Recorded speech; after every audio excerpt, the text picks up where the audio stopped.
একবার কি হয়েছিল, বিরাট বড় এক বিশাল সূর্যগ্রহণ পড়েছিল। ভগবান শ্রীকৃষ্ণ তখন দ্বারকায় রাজত্ব করেন। এমন সূর্যগ্রহণ আর কখনো হয় নাই, এমন সূর্যগ্রহণ। ভগবান শ্রীকৃষ্ণ বললেন, সূর্যগ্রহণের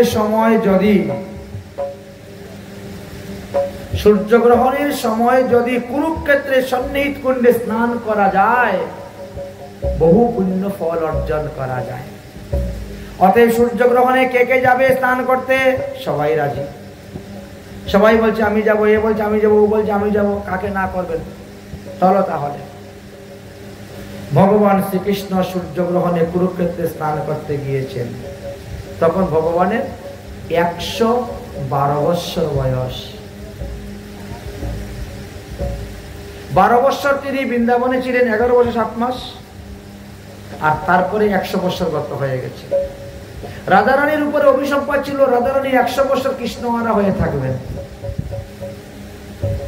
তাই রাধারানী যখন শুনতে পেলেন যে দ্বারকা থেকে সবাই কুরুক্ষেত্রে যাচ্ছে সূর্যগ্রহণ উপলক্ষে স্নান করার জন্য, তখন রাধারানী বললেন তাহলে আমরাও যাব। ললিতা আদি সখীগণ থেকে আরম্ভ করে সবাইকে নিয়ে এবার সবাই রওনা হয়েছেন কুরুক্ষেত্রে স্নান করা যাওয়ায়। নন্দ বাবা গিয়েছিলেন, মা যশোদা গিয়েছিলেন, বিশ্বভানু মহারাজ, কীর্তিদা মহারানী গিয়েছিলেন। সবাই কাপড় দিয়ে তাম্বু টাঙ্গিয়ে টাঙ্গিয়ে এক একজনের ছিলেন চতুর্দিকে। ওখানে ভগবান শ্রীকৃষ্ণ যাবেন এই কথা শুনে সমস্ত দেবতাগণ, মুনিগণ, ঋষিগণ, যোগীগণ, গন্ধর্বগণ, কিঙ্করগণ সবাই গিয়েছেন। কারণ কুরুক্ষেত্রে সূর্যগ্রহণে স্নান করলে পরে বহু পুণ্য লাভ হয়, এই জন্য গিয়েছেন। মানে কে যে কোথায় ঘর বানিয়ে আছে তার কোনো ঠিক নেই। কোটি কোটি লোকের সমাগম, এমন অবস্থা। পুকুরও সে বিশাল পুকুর, যে পুকুরটা, দিঘিটা, ওই মাথা থেকে ওই মাথার লোক দেখা যায় না, চেনা যায় না, ছোট ছোট দেখা যায়। বড় বড় লোকগুলোকে ছোট ছোট দেখা যায়, বুঝছেন? এত বিশাল বড় পুকুর, সব দিকে ঘাট বাঁধানো আছে। আবার মহিলাদের কাপড় চেঞ্জ করারও ব্যবস্থা আছে, সুন্দর সুন্দর। যদি একবার কুরুক্ষেত্রে যান তাহলে দেখতে পাবেন। ভগবান শ্রীকৃষ্ণ গিয়েছেন, ব্রজের গোপীগণ, রাধারানী তারাও গিয়েছেন। সবাই রাধিকা কুরুক্ষেত্রে কৃষ্ণ দর্শনে জন্য রওনা হয়েছেন। তাম্বু টাঙ্গিয়ে, ঘর টাঙ্গিয়ে সবাই আছেন। মুনি ঋষিগণ গিয়েছেন। এখানে যাগ করব, যজ্ঞ করব, হোম করব, দান করব, তপ করব, এই জন্য গিয়েছে। এখন কথা প্রসঙ্গে দেবশ্রী নারদকে বললেন, আচ্ছা গ্রহণ তো লাগার সময় আছে বাকি, গ্রহণ যতক্ষণ চলবে তখন হরিকথা চলুক। দেবশ্রী নারদকে উপর ভার দিলে হরিকথা বলা। দেবশ্রী নারদ হরিকথা পরিবেশন করছেন।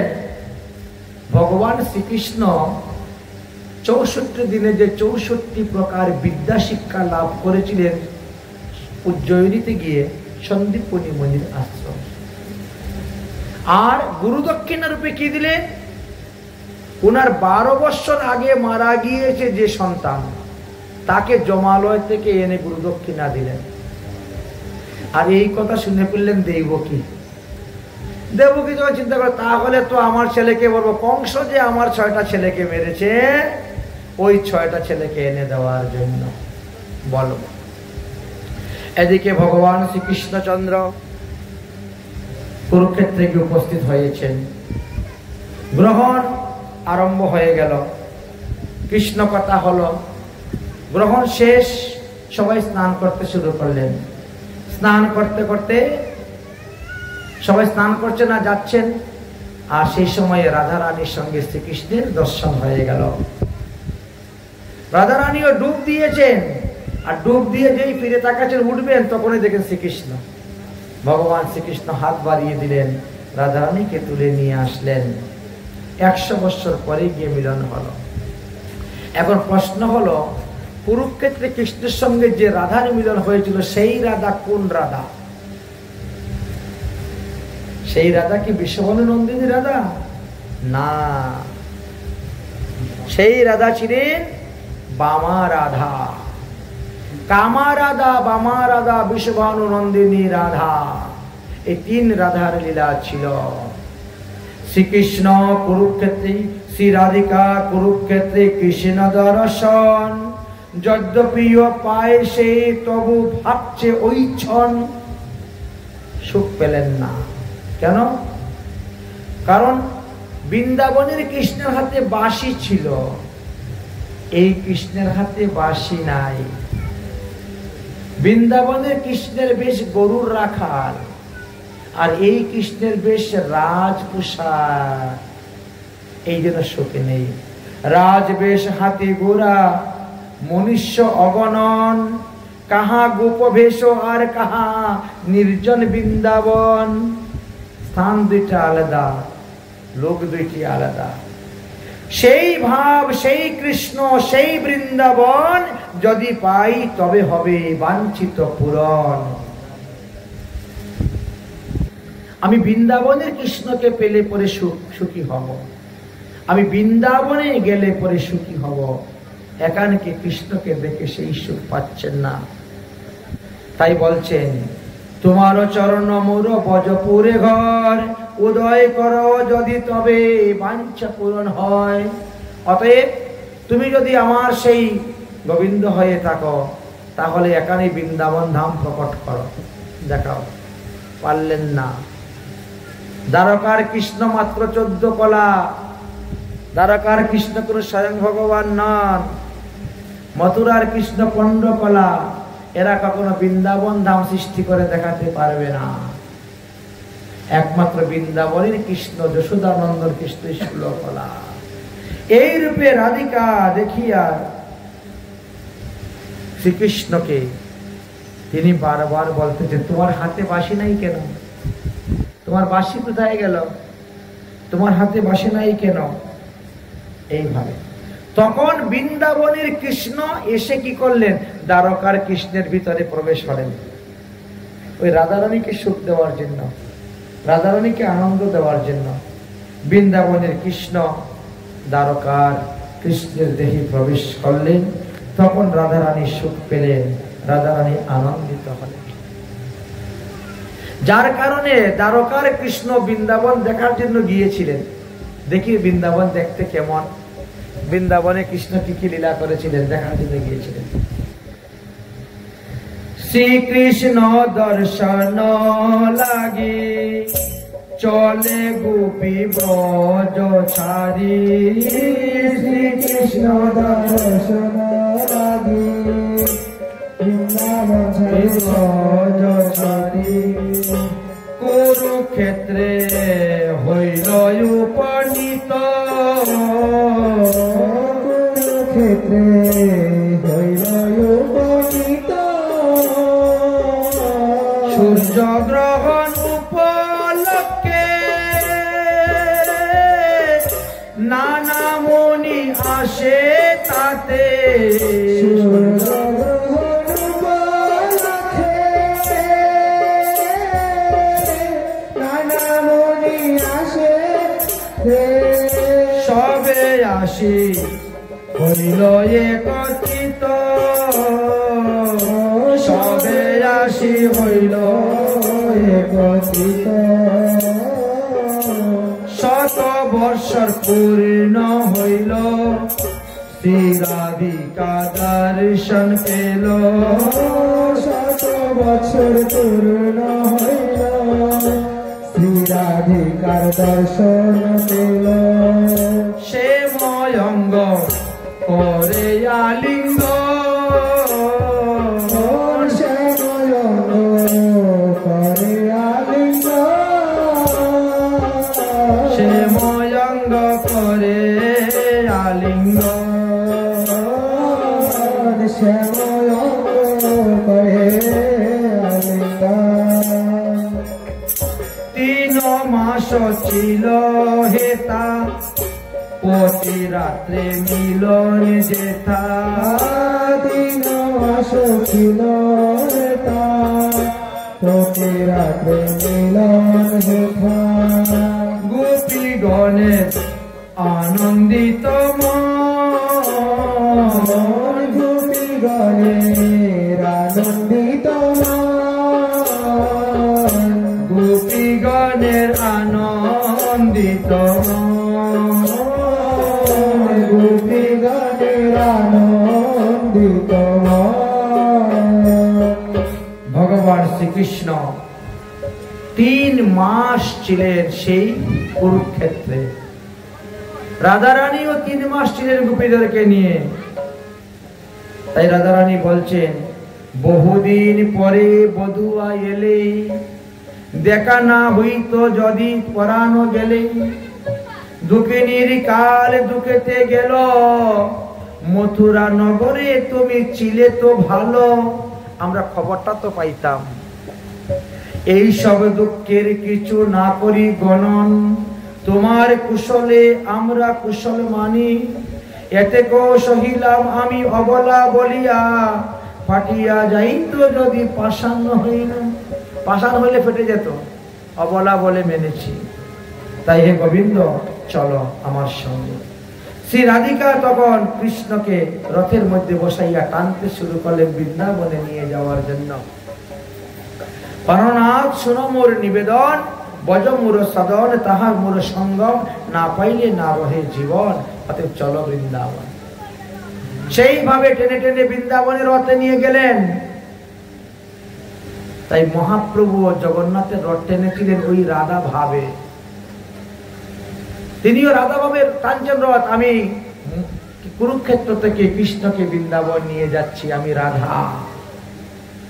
যার কারণে মহাপ্রভু উল্টা রথ টানতে যান নাই।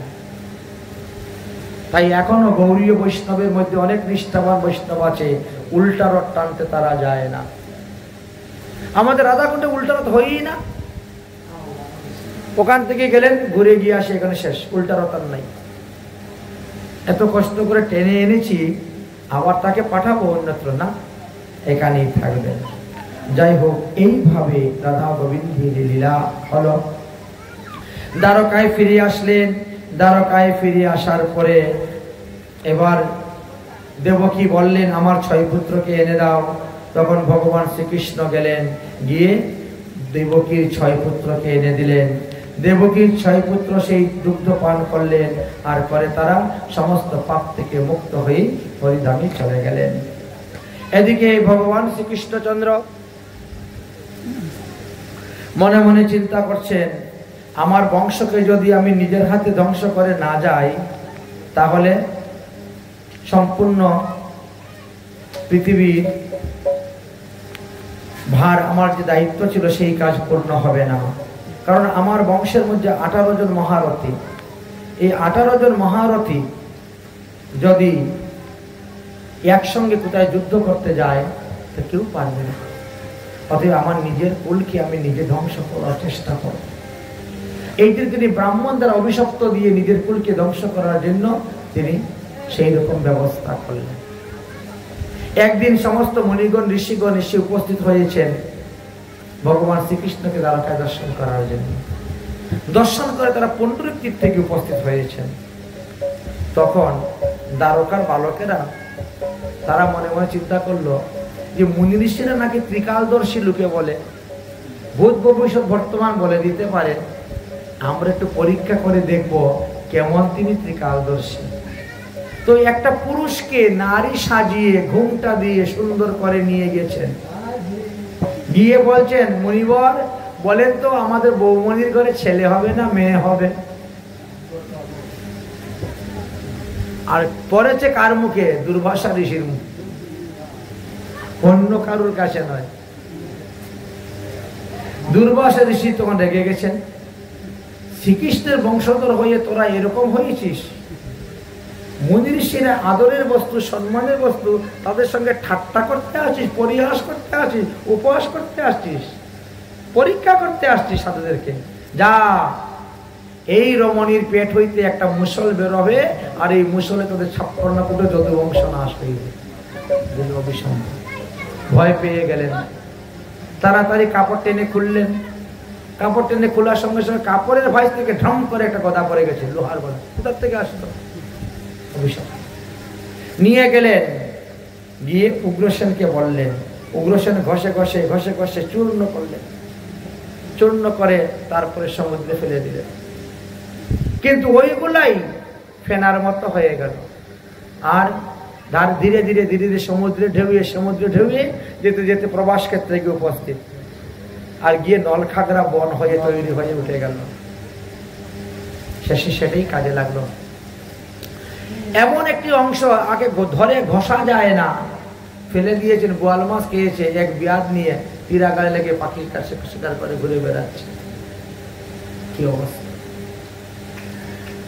অতএব পরীক্ষিত, তুমি আর কি শুনতে চাও? দ্বারকা ধ্বংসের সময় এসে গেছে।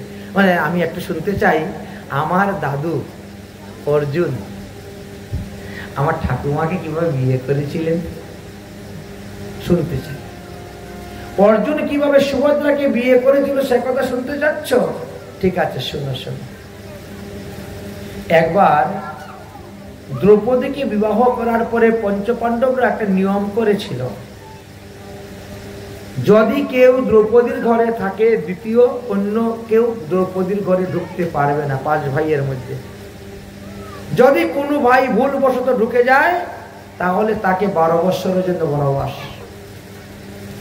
এই নিয়ম। তাহলে বুঝবো কেমন করে দ্রৌপদীর ঘরে কে ঢুকেছে? বলে যে ঢুকবে তার জুতাটা সামনে রাখবে। এটা হলো নিয়ম। যিনি দ্রৌপদীর ঘরে ঢুকবে তার জুতা বাইরে থাকবে। ওই একদিন যুধিষ্ঠির মহারাজ ঢুকেছেন, আর জুতা পুকুরে চুরি করে নিয়ে চলে গেছে। এদিকে সন্ধ্যা পার হয়েছে, এক ব্রাহ্মণের ঘরে চুরি হয়ে গেছে।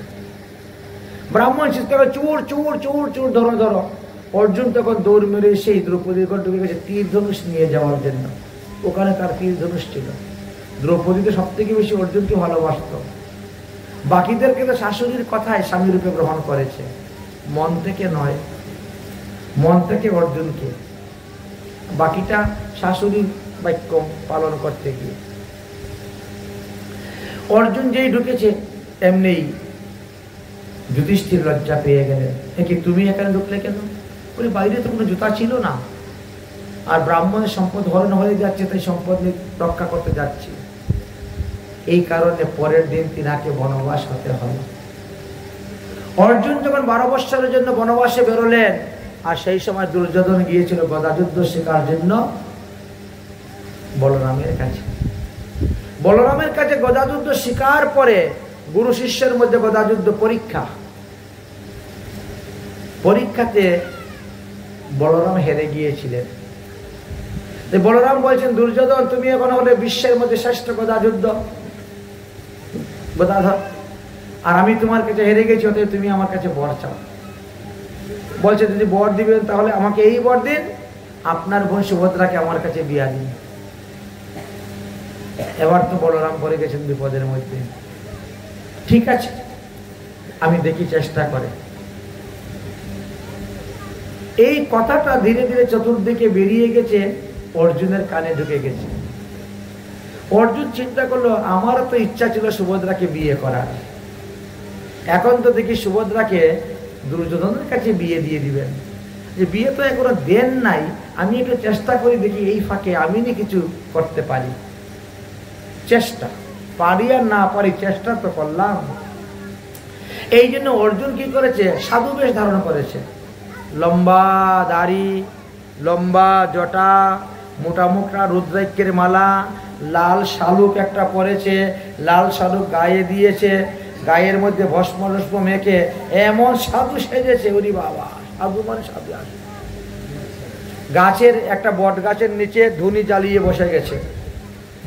আমাদের তো স্বভাব, সাধু দেখলে পরে আমরা গিয়ে, সাধু বাবা আমার মাথায় একটা ফু দেন, শরীরটা ভালো যাচ্ছে না, আমার নাতিটাকে একটু আশীর্বাদ দেন, হ্যাঁ আমার ছেলের জন্য একটা এই দেন, মেয়ের জন্য এই দেন।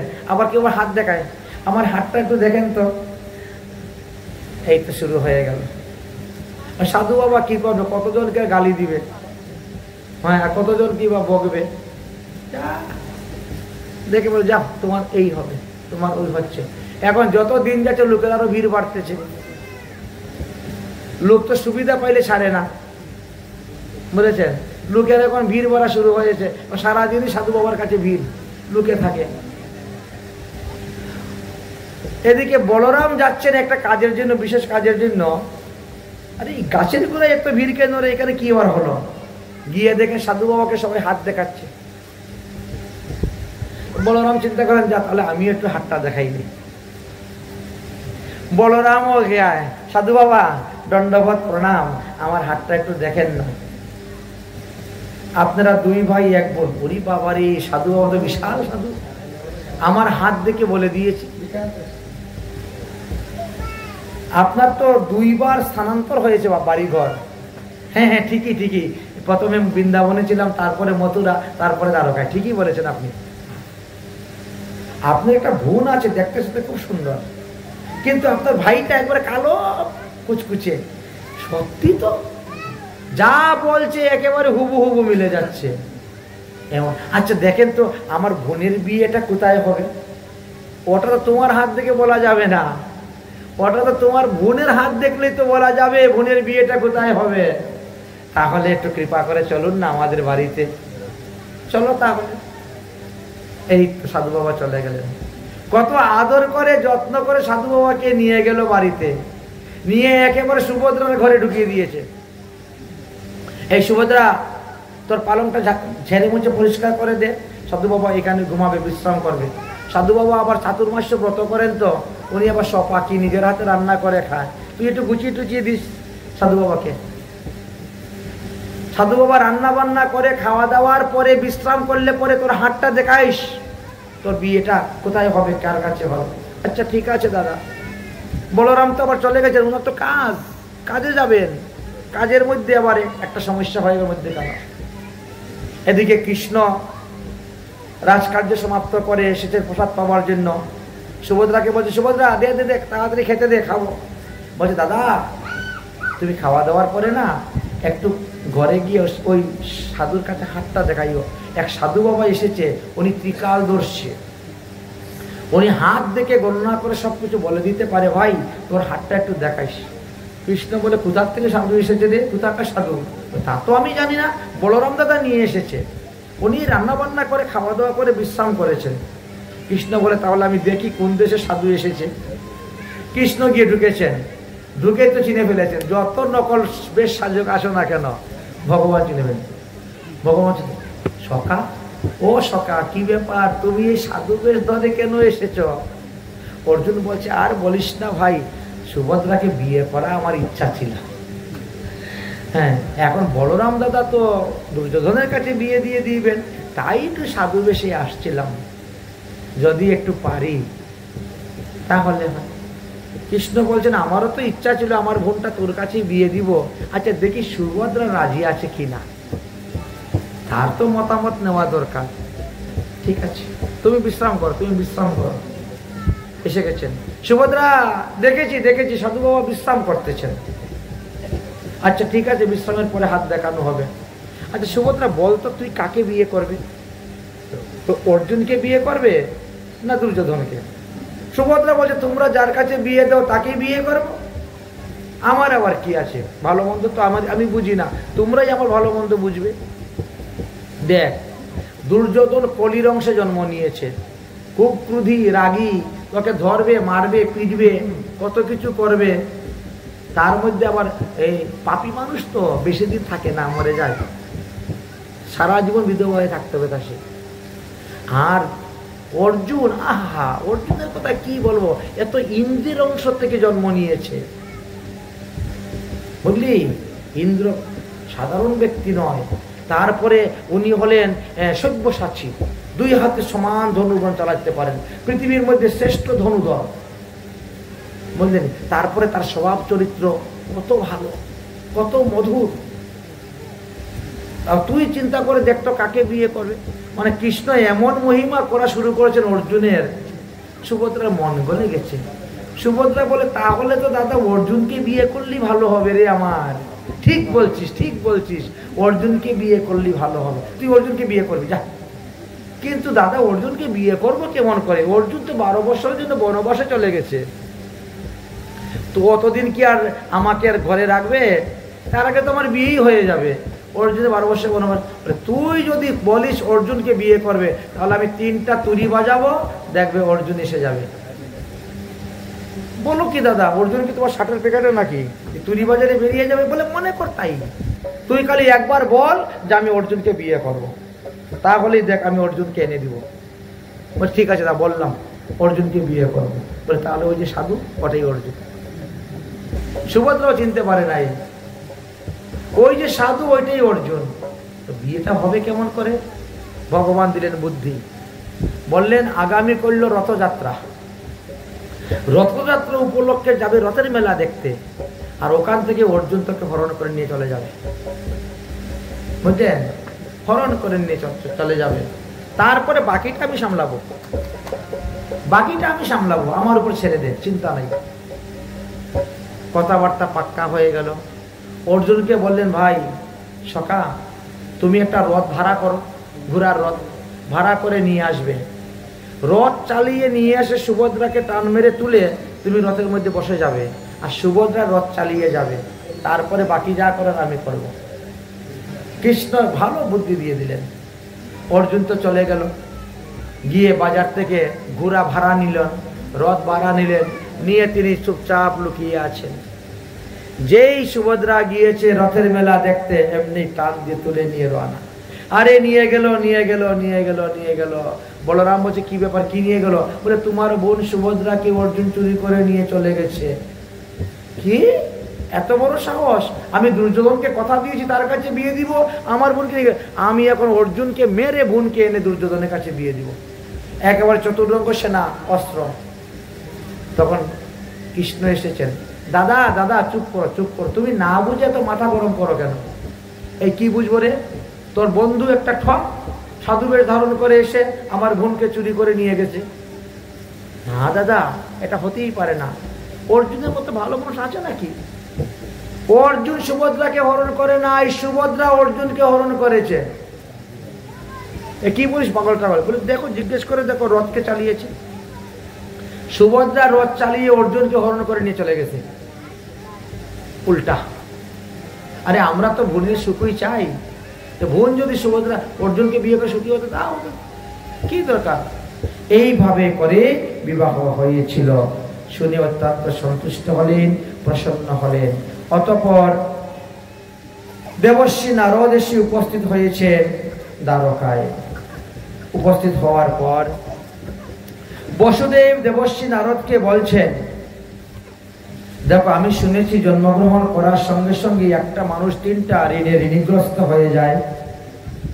তো এই যে দেবঋণ, ঋষি ঋণ, পিতৃঋণ, এই সমস্ত ঋণ থেকে মুক্তি পাওয়ার উপায় কি? নারদ মুনি বললেন, আপনি বিয়ে করে পুত্র সন্তান জন্ম দিলেন, পুত্র ঋণ থেকে মুক্ত। আপনি একাদশী ব্রত করছেন, আপনি ঋষি ঋণ থেকে মুক্ত। আপনি হোম যজ্ঞ করছেন, আপনি দেবঋণ থেকে মুক্ত। 3 দিন থেকে তো আপনি এমনি মুক্ত হয়ে গিয়েছেন, আর কি প্রয়োজন? তখন আরো বহুবিধ প্রশ্ন তিনি করলেন। তখন বললেন, আপনি এখন যে সমস্ত প্রশ্ন আমাকে করতেছেন, কোন এক সময় নিমি মহারাজ নবযুগেন্দ্রকে সেই প্রশ্ন করেছিলেন। আজ আমি সেই নিমি মহারাজের 9 প্রশ্নের উত্তর অনুসারে যেটা ছিল সেটাই আমি আপনার নিকটে বলবো। এই বলে তিনি নবযুগেন্দ্র সংবাদ আরম্ভ করে দিলেন। নিমি মহারাজ তিনার প্রথম প্রশ্ন ছিল,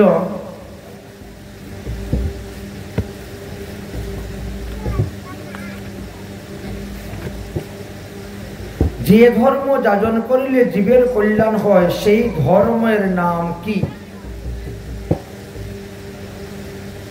সেই প্রশ্নের উত্তর দিলেন কবি।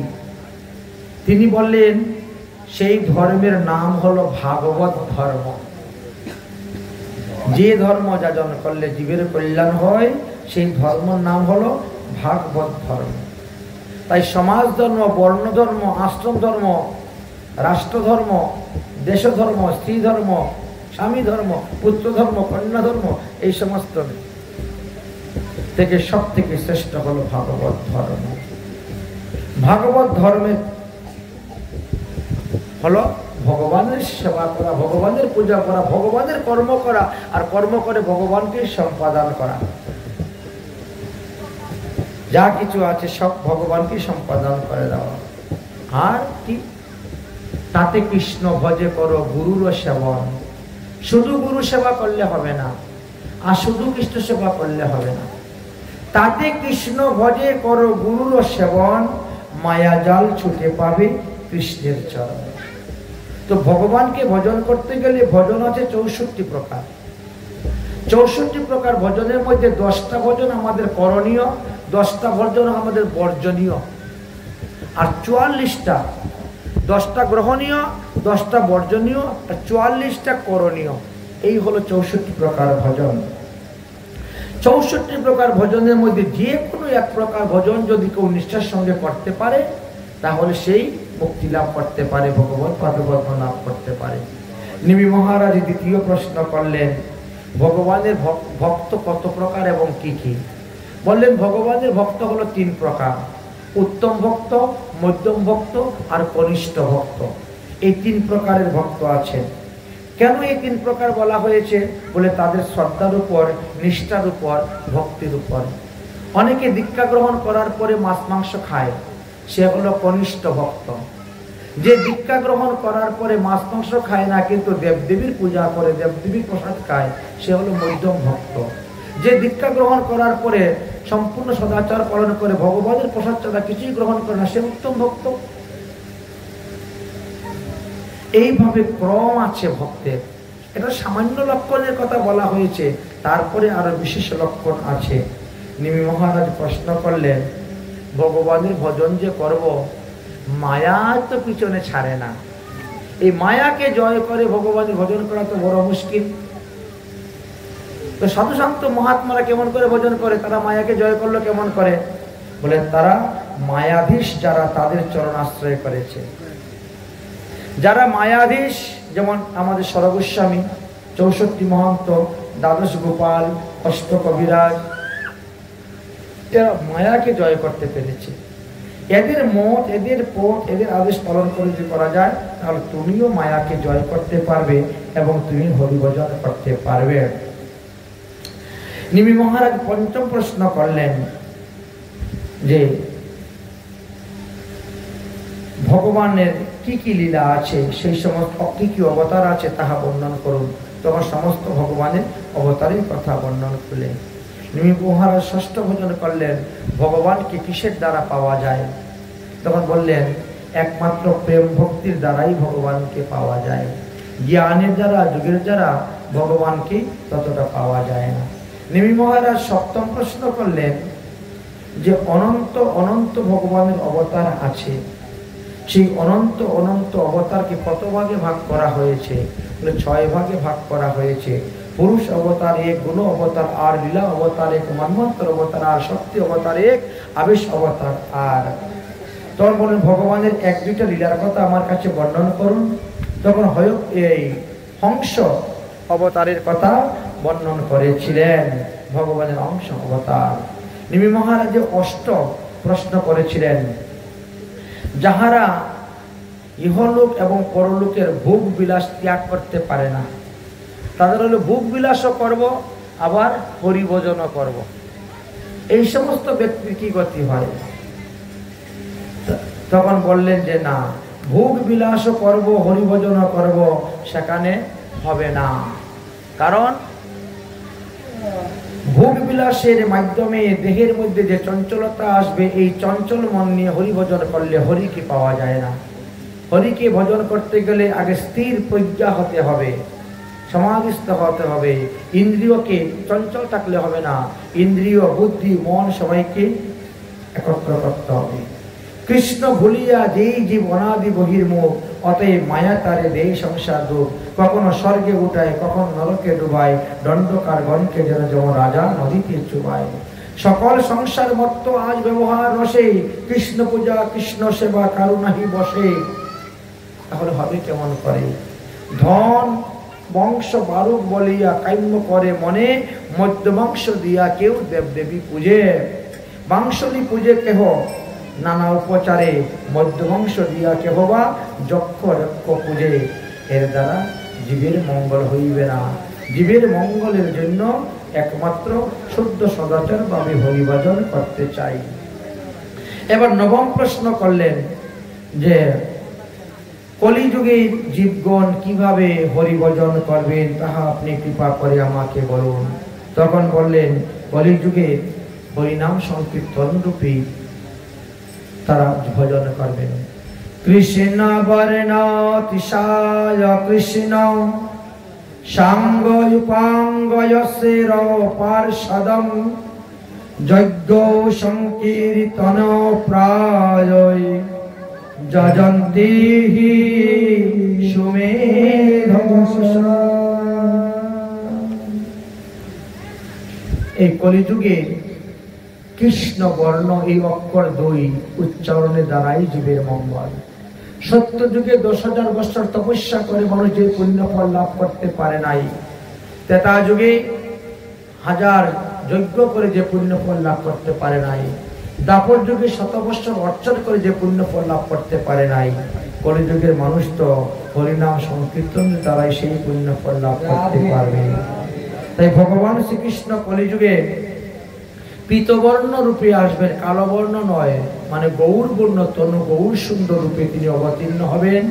সঙ্গে তিনি নিত্যানন্দ অদ্বৈত থাকবেন, এদেরকে অঙ্গ বলা হবে। উপাঙ্গ হলো গদাধর, শিবাস পণ্ডিত, স্বরূপ দামোদর, রায়, রামানন্দ আদি, এবং হরিনাম সংকীর্তন তারা প্রচার করিবেন। এই হরিনাম সংকীর্তনের দ্বারাই কলিযুগের মানুষ উদ্ধার হইবেন। আর এইভাবে নবযুগের সংবাদের মধ্যে আলোচনা করে গিয়েছেন। কলিযুগের সর্বধর্ম হরি সংকীর্তন সর্বপ্রকাশিবেন গিয়ে চৈতন্য নারায়ণ। তবে প্রভু যুগ ধর্ম স্থাপন করিতে অবতীর্ণ হইবেন সাঙ্গ পাঙ্গ সহ পৃথিবীতে। এই কহির ভাগবতে সর্বতত্ত্ব প্রসার, কীর্তন নিমিত্ত গৌরচন্দ্রের প্রচার। কলিযুগের ধর্ম হইবে নাম সংকীর্তন, এতদর্থে অবতীর্ণ হইবে সচিদানন্দন। কলিযুগের সংকীর্তন ধর্ম পরিবারে আবির্ভাব হইবেন ভগবান সর্বোপরি করে তিনি আবির্ভাব হইবেন। অর্থাৎ দাপর যুগে যারা যারা ভগবান শ্রীকৃষ্ণের সঙ্গে লীলা করার জন্য গোপী দেহ ধারণ করে এসেছেন, তারাই কলিযুগে পুরুষ দেহ ধারণ করে আসবেন। তাই এই যে আমরা 64 মন্ত্রের ভোগ দেই, 64 মন্ত্রের ভোগ দিতে গিয়ে আমরা 180টা ভোগ দেই, এরা সবাই ব্রজলীলায় ভগবান শ্রীকৃষ্ণেরই অন্তরঙ্গ প্রিয়সী ছিলেন, অন্তরঙ্গ মঞ্জুরি ছিলেন, অন্তরঙ্গ গোপী ছিলেন, অন্তরঙ্গ সখী ছিলেন, অন্তরঙ্গ দাসী ছিলেন। এরাই তো তারা, এই জন্য দেওয়া হয়। তাই কৃষ্ণ নাহি মানে যারে দৈত্য করে জানি, চৈতন্য না মানিলে তারে দৈত্য করি মানি। যারা গৌরাঙ্গ মহাপ্রভুকে ভগবান রূপে মানে না, তাকে পূজা করেন না, তাদেরকেও আমাদের গোস্বামীগণ দৈত্য করে মেনেছেন। যেই দাপনে হয় কৃষ্ণ অবতার, সেই কলিতে গৌরচন্দ্রের বিহার। হেন কৃষ্ণময় চৈতন্য যে না ভজে যেই জন, সর্ব উত্তম হইল সে অসুরেতে গণন। সংকীর্তন প্রবর্তন শ্রীকৃষ্ণ চৈতন্য, সংকীর্তন যজ্ঞে যে ভজে সেই তো ধন্য। কলিযুগের ধর্ম হয় নাম সংকীর্তন, চারিযুগে চারি ধর্ম জীবেরই কারণ। রাত্রিদিন নাম লও খাইতে শুইতে, তাহার মহিমা বেদে বেদ নাহি পারে দিতে। অতএব কলিযুগের নামযোগ্য সার, আর কোন ধর্ম কলে নাহি হইবে পার। সাধ্য সাধন তত্ত্ব যা কিছু সকল, হরিনাম সংকীর্তনে মিলিবে কেবল। অতএব কলিযুগকে না সবাই প্রণাম করেছেন, কলিযুগকে সবাই প্রণাম করেছেন। প্রণামী হোক কলিযুগ সর্বযুগ সার, সত্য যুগ ত্রেতা যুগ দাপর যুগ হতে শ্রেষ্ঠ হলো আমাদের এই কলিযুগ। হরিনাম সংকীর্তন যাহাতে প্রচার, কলিঘোর পাপাচ্ছন্ন অন্ধকারময়। পূর্ণ শশধর ভেল চৈতন্য উদয়, শশী গর্ভ সিন্ধু মাঝে চন্দ্রের প্রকাশ। পাপ তাবে দূরে গেল তিমির হইল নাশ, অপরাধ ছাড়িয়া কৃষ্ণ নাম কর সংকীর্তন। অচিরাতে পাইবে সবে কৃষ্ণ প্রেম ধন। তাই মহাপ্রভু আমাদেরকে এই রাধা প্রেম, এই গোপী প্রেম, এই ব্রজ প্রেম দান করে গিয়েছেন। আমাদের মহাজনগণ বলেন না, যদি গৌর না হইতো তবে কি হইতো, কেমনে ধরিতাম দে রাধার মহিমা প্রেমর সসীমা জগতে জানাই তোকে। তাই মহাপ্রভু এসে আমাদেরকে জানিয়ে গেলেন এই ব্রজ প্রেম, এই রাধা প্রেম, এই কৃষ্ণ প্রেম, এই গোপী প্রেম ইত্যাদি তত্ত্ব কথা আমাদেরকে জানিয়ে গিয়েছেন। যাই হোক, আজকে আমাদের নবযুগেন্দ্র সংবাদ পর্যন্ত আস্বাদনের বিষয় ছিল। অতি সংক্ষেপে আমরা নবযুগেন্দ্র আস্বাদন করলাম। আজকের মতো ভগবতী কথা এখানে বিশ্রাম। শ্রীমৎ মহাপ্রভুর কৃপা হলে আগামী করল আমরা সম্পূর্ণ ভাগবত বিশ্রাম দেব শনিবারে। তো আগামী করল হলো শুক্রবার। আজকে যারা দ্বাদশী ব্রত করেছেন, আগামীকাল সূর্যোদয়ের পরে 9:32 মধ্যে পালন করবেন। আগামীকাল আমাদের হোম যজ্ঞ হইবে, ভাগবত যজ্ঞ হইবে, গীতা যজ্ঞ হইবে। আসবেন এবং সকালবেলা মূল সংস্কৃত পাঠ হবে। বিকালবেলা পাঠের পরে পরীক্ষিতের মহাপ্রস্থান হয়ে যাবে, সুখদেবের মহাপ্রস্থান হয়ে যাবে। ভাগবত পাঠ আগামীকালকে রাত্রে বিশ্রাম হয়ে যাবে। এই কারণে আপনারা বিকালবেলা যখন পাঠ শুনতে আসবেন তখন সবাই ফুল তুলসী হাতে করে নিয়ে আসবেন। ভাগবত যারা পাঠ শ্রবণ করেছেন তারা ভাগবতকে প্রণাম করে, ভাগবতে পুজো করে ভাগবত পাঠ শ্রবণের ফলটা অংশগ্রহণ নেবেন। এই জন্য সবাই রাত্রিবেলা ফুল তুলসী নিয়ে আসবেন। কেউ যদি মনে করেন ভাগবতের উপরে আমি ফল দান করবো, ফল আনতে পারেন। মিষ্টি দিব ভাগবতকে, মিষ্টি আনতে পারেন। পান সুপারি ভাগবতকে দিব, তাও আনতে পারেন। দক্ষিণা দিব, তাও আনতে পারেন। বস্ত্র দিবেন, তাও আনতে পারেন। এটা আপনাদের শ্রদ্ধা, ভক্তি, রুচির উপর নির্ভর করবে। তাহলে আগামী করলে যখন আমার ভাগবত বিশ্রাম হবে, তো তার পরের দিন অর্থাৎ শনিবারে এখানে 64 মন্ত্রের ভোগ হবে। সেই উপলক্ষে আপনাদের সকলের নিমন্ত্রণ। আপনারা আসবেন, 64 মন্ত্রের ভোগ দর্শন করবেন, 64 মন্ত্রের ভোগ প্রসাদ গ্রহণ করবেন। তাই আজকের মতন ভগবতী কথা আমরা এখানে বিশ্রাম দিচ্ছি। জয় রাধে, শ্রী রাধে, নিতাই গৌর হরিবল। বলো শ্রীমদ্ ভাগবত মহাপুরাণ জ্ঞান যজ্ঞের 6ষ্ঠ দিবসের পাঠ বিশ্রাম। ভুবন মঙ্গল হরিনাম সংকীর্তন की, करताल की, गवैया बजया की, चार धाम की, चारि आचार्य की, मामन द्वारा की, बलवद यात्रा की, अनंत वैष्णव की, आज के आनंद की। जय जय श्री राधे, जय जय श्री राधे, जय जय श्री राधे, निताई गौर हरि हरि हरि। जय जय राधे कृष्ण गोविंद, जय जय राधे कृष्ण गोविंद, राधे गोविंद, राधे गोविंद, राधे गोविंद, राधे गोविंद। जय जय राधे कृष्ण गोविंद, जय जय राधे कृष्ण गोविंद। जय जय श्याम सुंदर मदन मोहन वृंदावन चंद्र, जय जय श्याम सुंदर मदन मोहन वृंदावन चंद्र। जय जय राधा रमन रस बिहारी श्री गोकुलानंद, जय जय राधा रमन रस बिहारी श्री गोकुलानंद। जय जय राधा कांत राधा बिंदत श्री राधे गोविंद, जय जय राधा कांत राधा बिंदत श्री राधे गोविंद। जय जय रासेश्वरी वीणा दिने भानुकुल चंद्र, जय जय रासेश्वरी वीणा दिने भानुकुल चंद्र। जय जय ललिता विशाखायादि जत शक्ति वृंद, जय जय ललिता विशाखायादि जत शक्ति वृंद। जय जय श्री रूप मंजूरी आदि मंजूरी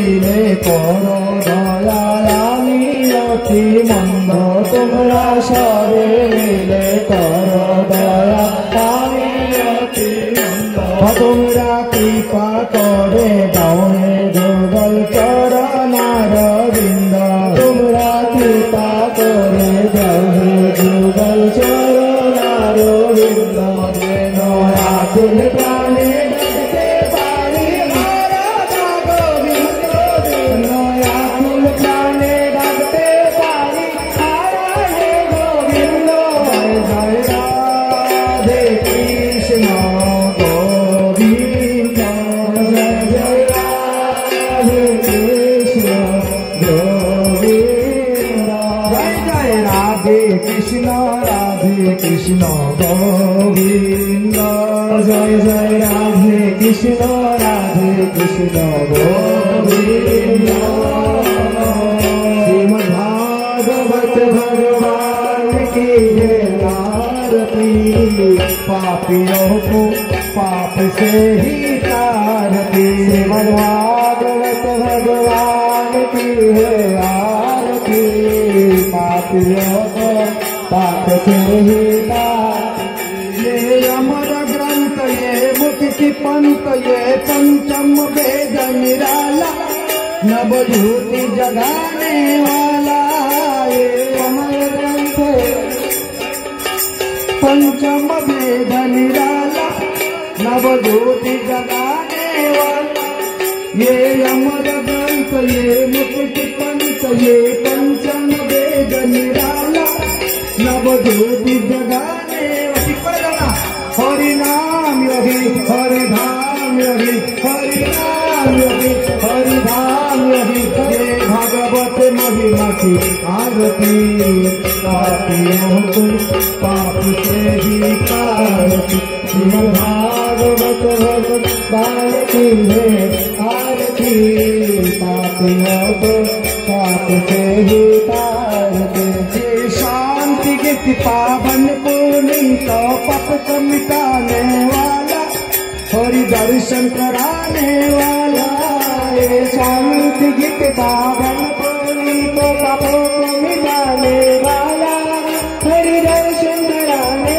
वाला ये शांति गीत पावन पुनीत पाप को मिटाने वाला हरि दर्शन कराने वाला ये शांति गीत पावन पुनीत पापों को मिटाने वाला हरि दर्शन कराने वाला सुख करनी ये दुख हरनी ये सुख करनी ये दुख हरनी ये सुख करनी ये दुख हरनी ये सुख करनी ये दुख हरनी गिरधारी को आरती पापियों को पाप से ही तारती भागवत भगवान की आरती पापियों को पाप से ही तारती ये मधुर बोल सत पंत सत मार्ग दिखाने वाला बिगड़ी को बनाने वाला ये मधुर बोल सत पंत सत मार्ग दिखाने वाला हरि दर्शन कराने वाला ये मधुर बोल सत पंत सत मार्ग दिखाने वाला बिगड़ी को बनाने वाला ये मधुर बोल सत पंत सत मार्ग दिखाने वाला बिगड़ी बनाने वाला श्री राम ही घनश्याम ही श्री राम ही घनश्याम ही श्री राम ही घनश्याम ही श्री राम ही घनश्याम ही भगवत महिमा की आरती पापियों को पाप से तारती श्रीमद् भागवत भगवान की आरती पापियों को पाप से ही तारती हरे कृष्णा कृष्ण कृष्ण हरे हरे राम राम राम हरे हरे कृष्ण कृष्ण कृष्ण हरे हरे हरे राम राम राम हरे हरे कृष्णा कृष्ण कृष्ण हरे हरे हरे राम हरे हरे हरे हरे हरे कृष्ण कृष्ण कृष्ण हरे हरे हरे राम राम राम हरे हरे हरे कृष्ण कृष्ण कृष्ण हरे हरे हरे राम राम हरे हरे हरे कृष्ण कृष्ण कृष्ण हरे हरे हरे राम राम राम हरे हरे हरे कृष्ण कृष्ण कृष्ण हरे हरे हरे राम राम राम हरे हरे हरे कृष्ण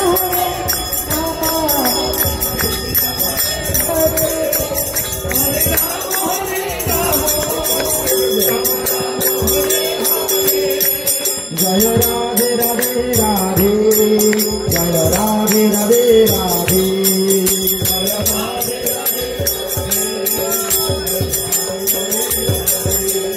निताई गौर हरि बोल हरि बोल निताई गौर हरि बोल हरि बोल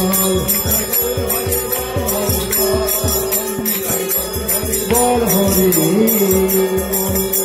राधे राधे जपा करो कृष्ण नाम रस पिया करो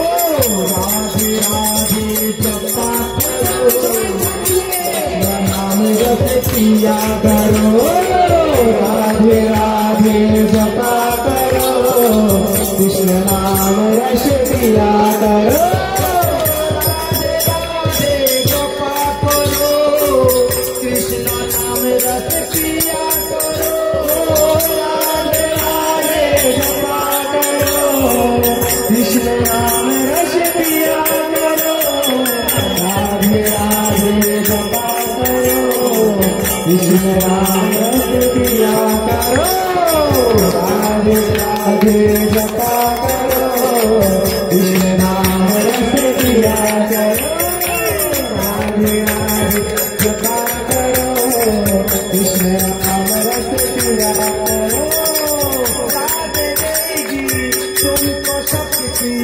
मिलेगी तुमको कृष्ण की भक्ति राधे देगी तुमको शक्ति तुमको मिलेगा कृष्ण भक्ति राधे देगी तुमको शक्ति मिलेगी तुमको कृष्ण की भक्ति राधे देगी तुमको शक्ति मिलेगी तुम्हारी कृष्ण भक्ति राधे देगी तुमको शक्ति मिलेगी तुमको कृष्ण की भक्ति मिलेगी तुमको कृष्ण की भक्ति मिलेगी तुमको कृष्ण भक्ति गौर शरण में गाया करो राधे राधे जपा करो जीवन शरण में आया करो राधे राधे जपा करो राधे राधे जपा करो कृष्ण नाम रस पिया करो राधे राधे जपा करो कृष्ण नाम रस पिया करो राधे राधे जपा करो कृष्ण नाम रस पिया करो राधे राधे जपा करो कृष्ण नाम रस पिया करो वृंदावन में पूज्य राधे श्री कृष्ण की प्राण ही राधे वृंदावन में राधे श्री कृष्ण के राधे श्री कृष्ण के प्राण ही राधे श्री कृष्ण के प्राण ही राधे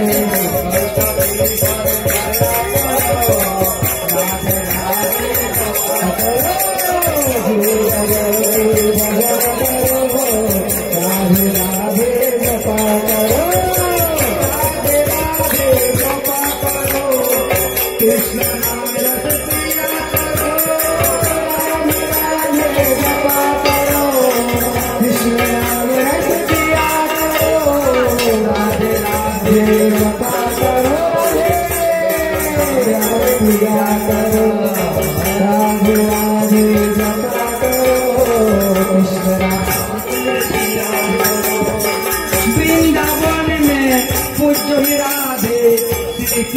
की प्राण ही राधे।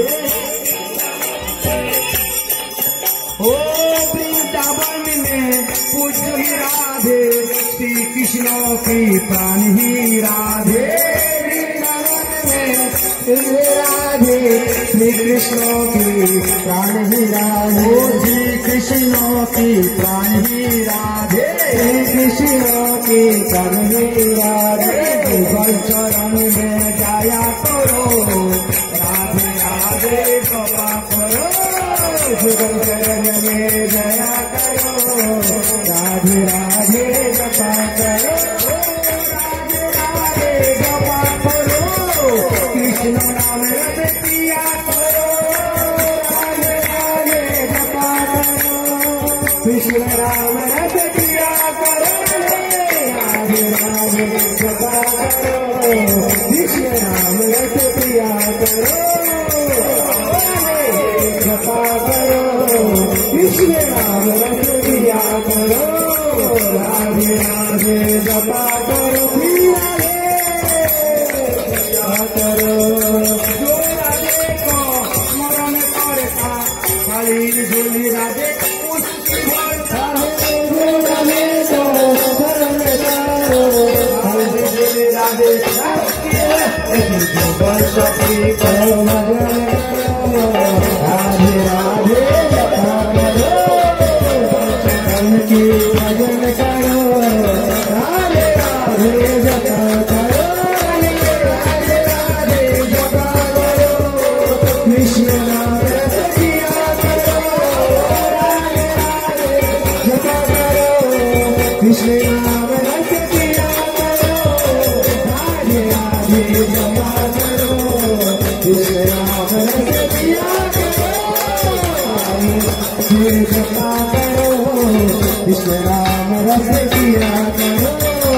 राधा रमन हरि बोल, जय राधा रमन हरि बोल। जय राधा हरि बोल, जय राधा रमन हरि बोल। जय राधा रमन हरि बोल, राधा रमन हरि बोल। जय राधा रमन हरि बोल, जय राधा रमन हरि बोल।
संप्रदाय में राधा रमन हरि बोल जय जय राधा रमन हरि बोल जय जय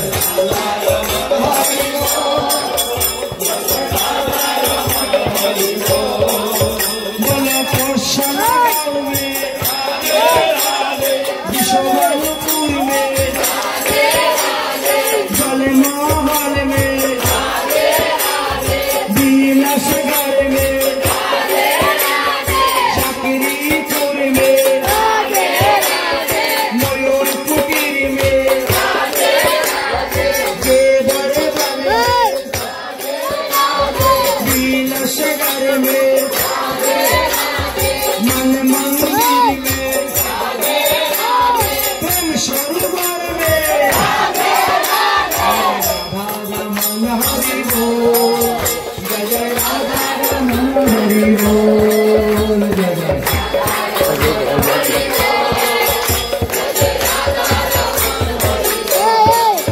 बोलो नंद